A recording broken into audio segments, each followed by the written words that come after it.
रे रे चातक सावधान मनसा मित्र षडम श्रूयताम अम्भोदा बहवो वसंती गगने सर्वे अपि नैतादृशा केचिद् वृष्टिभिरार्द्रयन्ति वसुधाम गर्जन्ति केचिद् वृथा यम यम पश्यसि तस्य तस्य पुरतो माँ ब्रूहि दीनम वचा।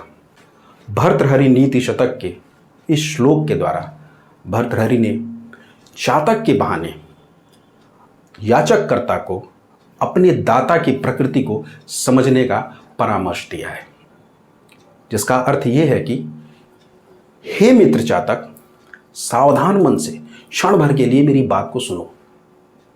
इस आकाश में बहुत सारे बादल हैं, परंतु सभी एक जैसे नहीं हैं। कुछ वर्षा से धरती को सींचने के लिए हैं, तो कुछ केवल व्यर्थ में गरजने के लिए हैं। इसीलिए तुम जिस किसी को भी देखो उसके सामने दीन वचन मत बोलो। दोस्तों, हम सभी के जीवन में अनेक प्रकार की समस्याएं आती हैं, और जब हमारे जीवन में समस्याएं आती हैं तो स्वाभाविक सी बात है कि हमारा मन विचलित हो उठता है, हम परेशान हो जाते हैं। हम किसी भी तरीके से अपनी समस्या का समाधान चाहते हैं, उस समस्या से बाहर निकलना चाहते हैं, क्योंकि यही मानव प्रकृति है। जब तक सब कुछ ठीक चलता है ठीक है, जैसे ही कोई समस्या आई हमारा मन मस्तिष्क सब कुछ विचलित हो जाता है, हम किसी काम को ठीक से नहीं कर पाते। हमारा पूरा का पूरा ध्यान इसी बात पे चला जाता है कि किस तरीके से इस समस्या से बाहर निकला जाए। और इसी के चलते अक्सर हमसे ये गलती हो जाती है कि हम अपनी समस्या का बखान चारों तरफ करने लगते हैं, हर किसी से करने लगते हैं, जिससे नहीं कहना चाहिए उससे भी करने लगते हैं, केवल इस उम्मीद पे कि शायद इससे मुझे मदद मिल जाए और इससे मेरी समस्या का समाधान हो जाए। भर्तृहरि ने अपने श्लोक के माध्यम से इसी बात पे संपूर्ण समाज का ध्यान केंद्रित करने की कोशिश की है कि जो हम ये काम करते हैं, जब हम किसी समस्या में होते हैं और हम अपनी समस्या का खुद प्रचार प्रसार हर तरफ हर किसी से करने लगते हैं, ये पूर्णतया गलत है। हमें ऐसा नहीं करना चाहिए। मैं यहाँ बिल्कुल भी ऐसा नहीं कहता कि जब आपको कोई समस्या हो तो आप अपनी समस्या किसी से न कहें, क्योंकि मैंने पहले भी अपनी एक वीडियो में कहा है कि हमारे जीवन में कोई ना कोई एक व्यक्ति ऐसा अवश्य होना चाहिए जिससे हम अपनी हर तरह की बात कह सकें। एक ऐसा खास व्यक्ति, एक या एक से अनेक भी हो सकते हैं, परंतु ऐसा होना चाहिए जिस पे आपको विश्वास हो, जिस पे आपको भरोसा हो कि अगर मैं इससे अपनी कोई बात कहूँगा तो वो अपने तक ही रखेगा, अगर मैं इससे अपनी कोई समस्या बताऊँगा तो वो उसका समुचित समाधान मुझे देगा, ये नहीं कि झूठा दिलासा दे करके मुझे टाल दे। तो ऐसे व्यक्तियों को हमें अपने पास रखना चाहिए। लेकिन जब हम किसी समस्या में होते हैं तो हम इस बात पे ध्यान नहीं देते। हम अपनी समस्या के कारण, अपनी परेशानी के कारण, कौतूहलता के कारण, अपने विषम परिस्थिति के कारण हर किसी से अपनी समस्या कहने लगते हैं, और यही हमसे गलती होती है।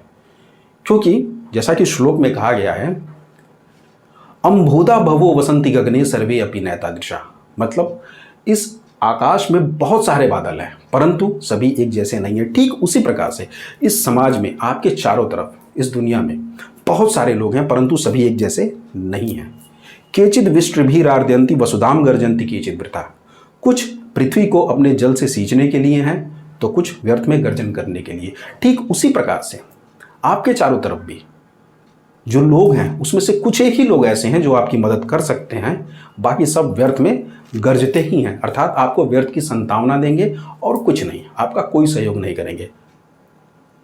यम यम पश्यसि तस्य तस्य पुरतो माँ ब्रूहि दीनम वचा, इसीलिए आप जिस किसी को भी देखो उससे दीन वचन मत बोलो। इसका मतलब ये है कि आपके सामने जो भी पड़े उससे आप अपनी समस्या न कहें। आप अपने दाता की प्रकृति को पहले पहचानें। आप ये जानने की, समझने की कोशिश करें कि जिससे मैं अपनी समस्या कहने जा रहा हूँ क्या उसका ये समाधान दे पाएगा, क्या वो आपकी मदद करेगा या नहीं करेगा। क्योंकि जब व्यर्थ में हम अपनी समस्याएं किसी को बताने लगते हैं तो उसका दुष्परिणाम, सबसे बड़ा दुष्परिणाम ये होता है कि वो व्यक्ति आपके व्यक्तित्व का निर्धारण कर लेता है आपकी समस्या की वजह से। जो आपका अपना होगा, जो आपका भरोसे का इंसान होगा, वो तो आपकी समस्या को समझेगा, उसको एक सकारात्मक पक्ष में समझेगा और आपको समस्या से निकालने का समुचित समाधान भी देगा।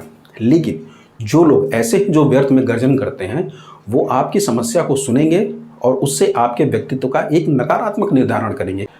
आप मान लीजिए कि आपको धनाभाव की समस्या हो गई है, किसी महीने में आपकी सैलरी कम पड़ गई है खर्च चलाने में, और आप घूम घूम के सबसे कहने लगे कि यार पैसे कम पड़ गए इस महीने, 10,000 रुपये की ज़रूरत है, बहुत मुश्किल हो रही है, दिक्कत हो रही है। तो इस समाज के सभी लोग आपकी मुश्किल को नहीं समझ पाएंगे। जो लोग आपके अपने होंगे वो तो समझ जाएंगे कि हाँ ठीक है, इसका खर्च है, खर्च बढ़ा है, यहाँ खर्च हो गया है, चलो इसके पास पैसे की कमी होगी, मैं इसकी मदद कर देता हूँ अगर मेरे पास है तो। लेकिन जो व्यर्थ में गरजने वाले लोग हैं, जो कि ज़्यादातर होते हैं समाज में, वो आपके चरित्र का नकारात्मक आकलन शुरू कर देंगे। वो मन ही मन में सोचने लगेंगे कि यार ये पैसे मांग रहा है, इसकी आदत ही ये होगी, ये जिसको भी देखता है उससे पैसे मांग रहा है, क्या है यार, लगता है ज़रूर किसी गलत आदत का शिकार हो गया है, ज़रूर किसी गलत संगति में है, कोई गलत काम करता है। तमाम तरह की बातें बनाना शुरू कर देंगे और ये बातें उन्हीं तक सीमित नहीं रहेगी, ये जिससे मिलेंगे उससे भी बताते रहेंगे कि यार वो मुझसे मिला था, वो मुझसे 10,000 रुपये मांग रहा था, पता नहीं क्या करता है यार, इतनी अच्छी खासी जॉब है उसकी, इतनी अच्छी खासी सैलरी है, फिर भी पैसे मांग रहा था, लगता है ज़रूर किसी गलत आदत का शिकार हो गया है। तो देखिए, आपने उससे अपनी समस्या बताई इस उम्मीद पे कि आपको समाधान मिलेगा, लेकिन जो व्यर्थ में गरजने वाले व्यक्ति हैं वो आपको झूठी सांत्वना देके चले जाएंगे, आपके व्यक्तित्व का एक नकारात्मक चित्रण कर लेंगे अपने अंदर और उसी का बखान वो दूसरों से भी करना शुरू कर देंगे। इनडायरेक्ट वे में वो आपके बारे में चारों तरफ नेगेटिविटी फैला देंगे आपके बिना जाने। इसीलिए कभी भी किसी से रिक्वेस्ट करने से पहले आप उसके नेचर को समझिए कि ये व्यक्ति कैसा है, ये आपकी हेल्प करेगा या नहीं करेगा।